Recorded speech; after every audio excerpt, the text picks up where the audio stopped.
Hello guys, my name is X1 Gamer. In this video I will talk about the next cards that was revealed in the last 24 hours for Scholomance Academy, the next Hearthstone expansion. So let's start right now. It starts. Yes, thank you Timon. Let's just start right now. So we start with a Totem Goliath, 5 mana for 5 Shaman minion. It's totem. Death Rattle, summon all 4 basic totems, overload 2. I think this card is on the weakest side because for the current totem shaman they really don't need this card whatsoever because it's a 5 mana card. It's a little bit too expensive for this archetype to allow themselves to play this type of card. Also, it's extremely susceptible to silence, so it can easily be silenced if you play this and try to buff this with totem synergies like Totem Might or Totemic Surge or Totemic Might. So I don't think this card fit in any shaman archetype right now. However, there is one crazy combo in wild that you can do. There is a one wild card that I don't remember the name, that if you have 4 basic totems in play, will summon Alakir the Wind Lord. But that didn't even worth it because it's way too slow and too situational to accomplish, so it didn't worth all that hustle. So this card is definitely on the weak side and I don't see much potential, if that's at all. And next one, we have the one of the most, if actually this is the most discussed card in the Scholomance Academy so far. What is it? It's a spell for Demon Hunter, Glide, 4 mana, shuffle your hand into your deck, draw 4 cards, outcast, your opponent does the same. This card is broken on so many levels. Actually, it's not broken because a broken card is, for example, 1 mana 4/4. That's actually a broken card because it's like overstated broken card. This, however, is not broken. This is beyond broken. This is extremely disruptive card. It's very situational, and most of the time, it will kill 1 or 2 archetypes in the entire Hearthstone, which is like control decks most often, maybe even mid-range, but it's definitely extremely strong against Warlock currently because Warlock like to keep a lot of cards right now in their hand. Otherwise, the question is that card good for aggressive Demon Hunter? Yes, this card is very good for aggressive Hunter because every single card that have ridiculous potential efficient card draw when you're running out of cards, it's basically extremely good. Not to mention that if you're running out of cards and this is outcast, this is like your last card, you will basically draw 4 cards for free. I mean not for free, but for 4 mana, which is extremely viable and extremely valuable in the same time. Also, you will screw up your opponent's hand. For example, if your opponent have like 7 or 8 cards, if your opponent play slow control / combo deck, you will completely disrupt this and destroy his strategy. So this card is extremely annoying. It's basically impossible to play around this card because if you need to play combo or control decks, you usually like to keep a lot of cards in your hand, and that's now not possible thanks to this card. So I think this is one of the most broken, ridiculously absurd power level card that we see in Hearthstone, for like example since Jade Idol till today.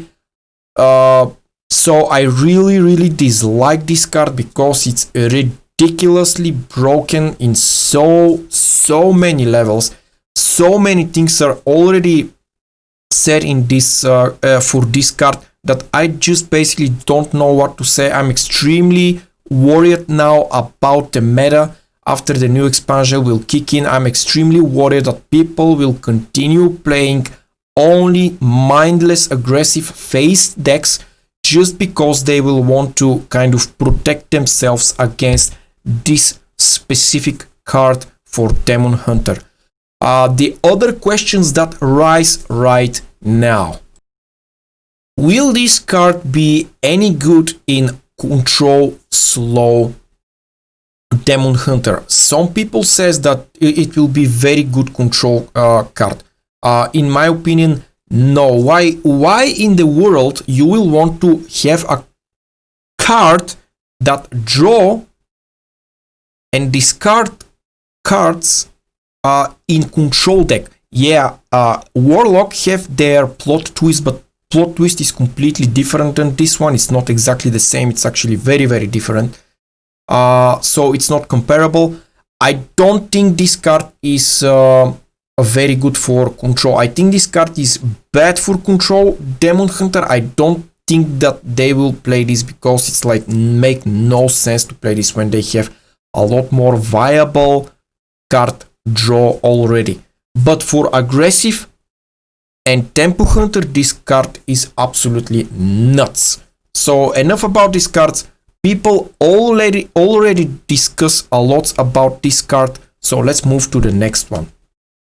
Next one, we have another dual class card. It's a 1 mana spell for Warlock and Demon Hunter. Philosophy. Copy the lowest cost demon in your hand. Outcast, give bot +1/+1. How good is this card? I don't know. It has some good potential, I guess, but it's nothing extremely great. The hand buff mechanics is usually nice. This one also have a copy effect, which give you another card advantage and +1/+1 to the first card and to the second card also. So not a bad card. Maybe it will see some play in some kind of weird value-oriented singleton Demon Hunter / Warlock deck. So a nice small card that I really like, and it's not something that will definitely break the game like the previous card. So let's move to the next one. Next one, we have Playmaker, 3 mana 4/3 warrior minion. After you play Rush minion, summon a copy of it with 1 health remaining. So this is a pretty powerful effect because you can combo this on a little bit later in the game with the Powerhouse Legendary minion for Warlock, the Prime one. I don't remember the name and I didn't have the card art here to show you, but you know what I'm talking about. So it's pretty good. This for the combo itself cost only 7 mana, so not bad at all. I think this card will definitely can see some play in some a little bit slow control decks for warrior. And yeah, it's nothing too special though. It's not like a card that will make a control warrior like absolutely insane like Dr. Doom, Mad Genius do this 1 year ago or 2 years ago actually. So, but it's definitely a good card, and I think warrior kind of need this type of cards. It's a little bit slow, it's clunky, but it's also a good aggressive started card. So I think this card will see some play. It's a little bit challenging though, because sometimes maybe you just need to keep this card in hand until you have the full combo potential that you actually want to achieve. So not perfect card, but it's definitely a very good one. So let's move to the next. Next one we have Archwitch Willow. 9 mana, 7/7 legendary minion for Warlock. Battle Cry, summon a random demon from your hand and deck. Not a bad card, but I think it's a little bit too expensive for this type of effect. For example, this can be compared with School of Manari, because School of Manari costs 5 and it's multiple effects, so it takes for a future turns. This is only one time effect, and it's kind of a little bit of RNG, because sometimes maybe you will not have exactly the demon that you can have. Also, sometimes you can summon a demon from your deck that have a good battle cry effect. For example, you can screw up yourself. So I don't see too much potential with this card. It's way too slow for current meta, because on round 9 playing minion that didn't do too much, unless if you have like some kind of crazy big taunt demon minion, similar to Void Lord, I think it was the name, the 9 mana Void Lord that when die summons, actually Void Lord, when the Void Lord die, it summon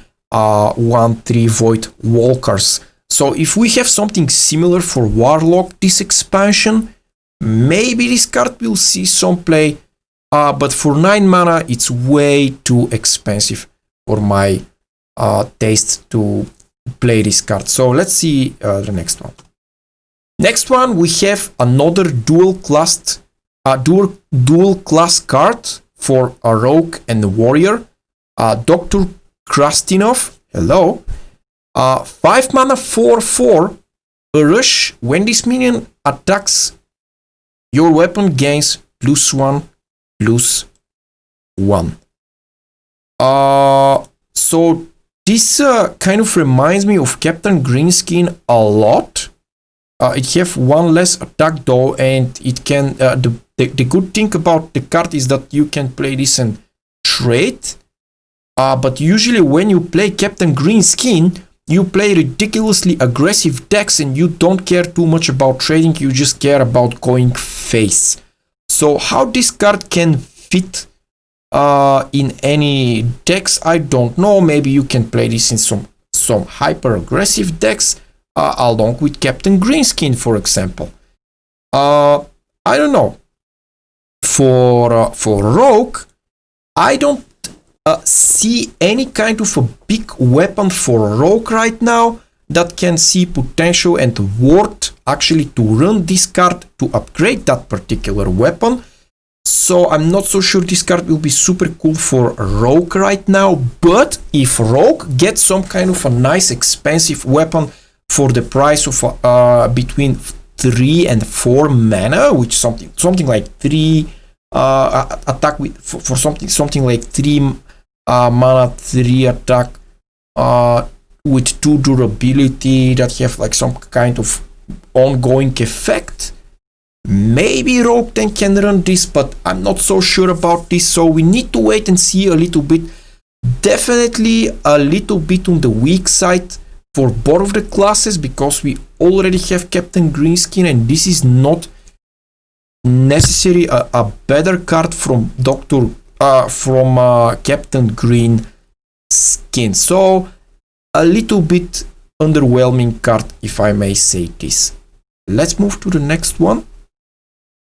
Next one, we have Pen Flinger, 1 mana 1/1 neutral minion. Battle Cry, deal 1 damage, spell burst, return this minion to your hand. Goodbye, Elven Archer. You will be missed. So this is absolute complete power creep over Elven Archer, which is a basic card, which is an okay-ish basic card. So what I think about this card actually looks way more powerful than you actually think, because this card can be nuts in, for example, Rogue, because it's a very good combo activator and Rogue like to return their cards to their hand. They like to buff this annoying Van Cleef and stuff. And it also, if you play aggressive deck, you can play free spells and play this, return this to your hand, play this, return to your hand, play this, return to your hands, like burst your opponent for 3 or 4 damage. And sometimes this is everything that you need to finish the game. So I think this card is way more powerful than actually people give credit to.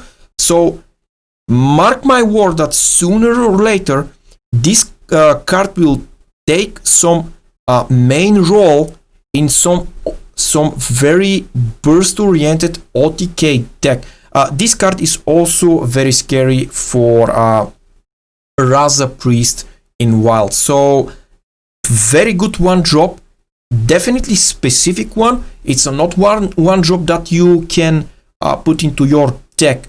And if you watch my previous video when I talked about a Flash Giant and the other Warlock card that change your hero power, change your health many times, so this card can actually have a lot of benefits because you can ping your face multiple times for just 1 damage, and you can activate your Flash Giant early. Yeah, it sounds a little bit stupid, but in some kind of crazy aggressive deck, why you should not do this? It's completely possible. And if you have some kind of cheap spells, for example like Coin on round 1, you already discount Flash Giant with 2. Is that good? Pretty good, yeah. So I think this card will definitely have a lot of applications, a lot of archetype decks that will take benefits from this card, especially with the Spell Burst effect.